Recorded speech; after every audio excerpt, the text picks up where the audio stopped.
आमदार विलास भुमरे यांच्या वाढदिवसानिमित्त विद्यार्थ्यांना शैक्षणिक साहित्याचे वाटप।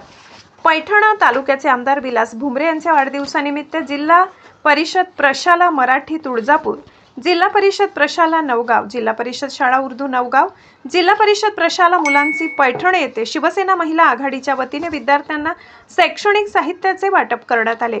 यावेळी नगरसेविका वैशाली परदेशी यांनी आपले मनोगत व्यक्त करताना सांगितले की जिल्हा परिषद प्रशाला मुलांची मला नेहमी शाळेच्या कार्यक्रमासाठी बोलावते।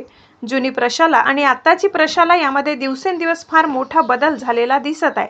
समाज सहभागातून जमा झालेला निधी प्रशालेचे मुख्याध्यापक अंकुश गाढे, क्रीडा विभाग प्रमुख शमशेर पठाण, माननीय एनसीसी विभाग प्रमुख ताराचंद हिवराडे यांनी निधीचा योग्य वापर करून शाळा स्वच्छ व सुंदर बनवली आहे। शाळेतील झाडे, रंगरंगोटी, स्वच्छता पाहून मी भारावून गेलो।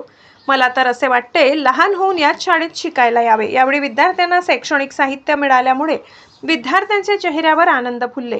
यावेळी कार्यक्रमासाठी शिवसेना महिला आघाडी तालुका प्रमुख ज्योती पठाडे, नगरसेविका रुपाली सोनारे, रेणुका सुलाके, वर्षा जाधव, संगीता जाधव, सुलेखा घुले, ज्योती गालफाडे, बबिता वाघमोडे, साक्षी अहिरे इत्यादी उपस्थित होते। कार्यक्रम यशस्वी करण्यासाठी दिलीप तांगडे, जयाजी गटकड, वैशाली कुटे, शबाना सय्यद, चांदशेख यांनी परिश्रम घेतले। प्रतिनिधी Safdar Qureshi, India news pulse, Paithan.